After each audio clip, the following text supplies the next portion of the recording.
ഹേ everyone, നമ്മൾ English സംസാരിക്കുമ്പോൾ ചെറിയ മിസ്റ്റേക്കുകളൊക്കെ വരുത്തിയാൽ എന്തെങ്കിലും പ്രശ്നമുണ്ടോ? So if you ask me, there is no problem with making mistakes while we are speaking. നമ്മൾ സംസാരിക്കുമ്പോൾ സ്ലാങ്സ് ഉണ്ടാവും, ചെറിയ ഫോസിലൈസ്ഡ് എറേഴ്സ് ഉണ്ടാവും. അതായത് നമ്മൾ ശരിയാണെന്ന് തെറ്റിദ്ധരിച്ചുകൊണ്ട് സംസാരിക്കുന്ന ചെറിയൊരു തെറ്റുകളൊക്കെ ഉണ്ടാവും. അതൊന്നും വലിയ പ്രശ്നമില്ല. പക്ഷേ നമ്മൾ ഒരു കാര്യം എഴുതുമ്പോൾ ഇംഗ്ലീഷിൽ, so in other words in written communication, നമ്മൾ എന്തെങ്കിലും മിസ്റ്റേക്കുകൾ വരുത്തിയാൽ അത് പ്രശ്നമാണോ? What do you think? ഇപ്പോൾ എന്നോട് ചോദിച്ചാൽ ഞാൻ പറയും, that is a big problem, that's a big deal. അതിലെന്തെങ്കിലും ചെറിയ മിസ്റ്റേക്കുകൾ വന്നാൽ, അതിൽ സ്ലാങ് കയറിയാൽ അത് വലിയ പ്രശ്നമാണ്. കാരണം അത് ഡോക്യുമെൻ്റ് ആവാനുള്ളതാണ്, വേറെ ആൾക്കാരെല്ലാം അത് റെഫർ ചെയ്യാനുള്ളതാണ്, പഠിക്കാനുള്ളതാണ്. If you make mistake while writing, so that's a big problem. In this video I'm going to explain how we can actually improve our English writing skill. നമ്മളെങ്ങനെയാണ് വെർബൽ കമ്മ്യൂണിക്കേഷൻ പ്രാക്ടീസ് ചെയ്തത്? നമ്മൾ sound കേൾക്കും, അതിനെ ഒബ്ജക്റ്റിനായിട്ട് connect ചെയ്യും, ആക്ഷനായിട്ട് connect ചെയ്യും, അതുപോലെ തന്നെ എക്സ്പീരിയൻസിനായിട്ട് connect ചെയ്യും. So we connect the sound with objects, action and experiences, and we produce and we make mistakes. നമ്മൾ തെറ്റുകൾ വരുത്തും, ആ തെറ്റുകൾ സൊസൈറ്റിയും പാരൻസും കറക്റ്റ് ചെയ്യും. അങ്ങനെയാണ് നമ്മൾ വെർബൽ കമ്മ്യൂണിക്കേഷൻ പഠിച്ചത്. So now how can we master written communication? നമുക്കറിയാം, ടു ലേൺ എനിത്തിങ് ബെറ്റർ, നമ്മൾ അടിപൊളിയായിട്ട് പഠിക്കണമെന്നുണ്ടെങ്കിൽ നമ്മൾ മിസ്റ്റേക്കുകൾ വരുത്തണം, ആ മിസ്റ്റേക്കുകൾ കറക്റ്റ് ചെയ്യണം. The neuroscience shows the harder you struggle to produce the correct answer without any mistakes, the more deeply that information gets rewired into your brain. In other words, we need to make mistakes and we need to get correction from it. Okay, നമുക്കൊരു mechanism വേണം മിസ്റ്റേക്കുകൾ വരുത്താനും അത് correct ചെയ്യാനും. Unfortunately we don't have any one to do that for us. നമുക്കൊരു മെൻറ്ററൊന്നും ഇല്ല എന്ന് ഇമാജിൻ ചെയ്യുക. So how can we do this one? ഈ സെയിം പ്രോബ്ലം ഞാൻ സോൾവ് ചെയ്തത് ഷാഡോ റൈറ്റിംഗ് എന്ന് പറഞ്ഞിട്ടുള്ള ഒരു മെത്തേഡിലൂടെയാണ്. ഞാൻ ചെയ്തത് എന്താണെന്ന് വെച്ചാൽ, കാംബ്രിഡ്ജ് ഡിക്ഷണറിൻ്റെ ഓൺലൈൻ വെബ്സൈറ്റിൽ പോയി അതിൽ ഗ്രാമർ എന്ന് പറഞ്ഞിട്ടുള്ളൊരു സെഷൻ ഉണ്ട്. അതിനുള്ളൊരു ബേസിക് ഗ്രാമേഴ്സൊക്കെ എക്സ്പ്ലെയിൻ ചെയ്യുന്ന സെഷൻസ് ഉണ്ട്. അതായത് ടാബുല ഫോമിൽ സിമ്പിൾ പ്രസൻറ്റ് എക്സ്പ്ലെയിൻ ചെയ്യും, ടാബുല ഫോമിൽ പ്രസൻറ്റ് കണ്ടിന്യൂസിൻ്റെ ബേസിക്സ് എക്സ്പ്ലെയിൻ ചെയ്യും. അതിൻ്റെ താഴെ ഒരുപാട് എക്സാമ്പിൾസ് ഉണ്ട്. So I like examples. അത് നമ്മളുടെ റിയൽ ലൈഫിനായിട്ട് കണക്ട് ചെയ്യാൻ പെട്ടെന്ന് കഴിയും. ഞാൻ എന്താ ചെയ്തതെന്ന് വെച്ചാൽ, ഒരു എക്സാമ്പിൾ എടുത്തു, ആ എക്സാമ്പിൾ വായിച്ച് മനസ്സിലാക്കി, അതിലെ ടെൻസ് എല്ലാം മനസ്സിലാക്കി, വൊക്കാബുലറി മനസ്സിലാക്കി. എന്നിട്ട് ഞാൻ എൻ്റെ നോട്ട്ബുക്ക് ഓപ്പൺ ചെയ്തിട്ട് ജസ്റ്റ് അത് റൈറ്റ് ചെയ്തു.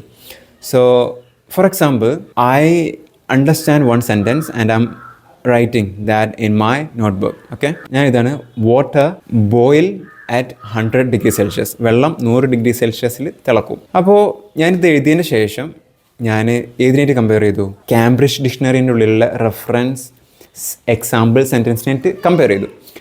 കമ്പയർ ചെയ്യുമ്പോൾ okay, water that is correct. Boil boils. Okay, there is a mistake over there. ഞാൻ ബോയിൽ എന്നാണ് എഴുതിയത്, അവിടെ ബോയിൽസ് ആണ്. So there is a mistake now. Water boils at 100 degree Celsius. So there is a difference. നമ്മളിപ്പോൾ mistake വരുത്തി, ആ mistake വരുത്തിയത് മനസ്സിലാക്കി കറക്റ്റ് ചെയ്യുമ്പോൾ, ഇവിടെ ബേസ് ഫോമാണ് യൂസ് ചെയ്തിട്ടുള്ളത്, ഇവിടെ എസ് ഫോമാണ് യൂസ് ചെയ്തിട്ടുള്ളത്. So why S form? Because it's singular. Water is singular. Water singular ആയതുകൊണ്ട് ഇവിടെ എസ് ഫോം ഉപയോഗിച്ചു.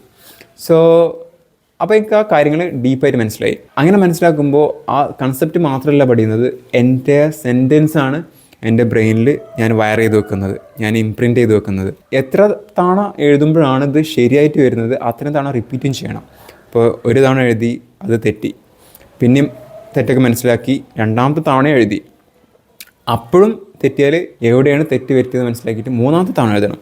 So we are repeating this process enough time. So we are going to learn the entire phrase. ഈ ഒരു method ബാക്കിയുള്ള എല്ലാ സെൻറ്റൻസിലും എല്ലാ എക്സാമ്പിൾസിലും ഇടുക. So cover as much examples as possible. And if you make this one as a habit, you can see a big difference in terms of your writing skills. So same ടൈമിൽ ഞാൻ reading practice ചെയ്യുന്നുണ്ട്, റൈറ്റിങ്ങും practice ചെയ്യുന്നുണ്ട്. ഇതിൻ്റെ effectiveness കൂട്ടാൻ ഞാൻ ചെയ്ത method എന്താ വെച്ചാൽ, എനിക്ക് ടൈപ്പിംഗ് കൂടി പ്രാക്ടീസ് ചെയ്യണം. അപ്പോൾ ഞാൻ നോട്ട്ബുക്കിൽ റൈറ്റ് ചെയ്യുന്നത് നിർത്തിയിട്ട് ഞാൻ എങ്ങനെ നേരെ ലാപ്ടോപ്പിൽ വേർഡ് ഡോക്യുമെൻ്റ് ഓപ്പൺ ആക്കിയിട്ട് ടൈപ്പ് ചെയ്യാൻ തുടങ്ങി. അപ്പോൾ എനിക്ക് 3 ബെനിഫിറ്റ് അല്ല 4 ബെനിഫിറ്റ് കിട്ടി. Reading, writing, typing and I am getting A document. ഒരു ഡോക്യുമെൻ്റ് കൂടിയാണ് പ്രൊഡ്യൂസ് ചെയ്യുന്നത്. ആ ഡോക്യുമെൻറ്റ് സ്ട്രക്ചേർഡ് ആയിട്ട് പ്രോപ്പർ ഹെഡിങ്ങോട് കൂടിയിട്ട് ഞാൻ ക്രിയേറ്റ് ചെയ്തപ്പോൾ എനിക്കൊരു റീയൂസബിൾ ഡോക്യുമെൻ്റ് കൂടിയാണ് അവിടെ കിട്ടുന്നത്. So the result that I'm getting from the time I'm investing is very high here. If you are serious about your written communication, you need to definitely try this out. Guess what? This is going to improve your verbal communication skill as well. നമ്മൾ writing practice ചെയ്യുമ്പോൾ അത് നമ്മളുടെ verbal communication സ്കില്ലിനെയും കൂടിയിട്ടാണ് help ചെയ്യുന്നത്. So if you like this video, consider subscribing to this channel.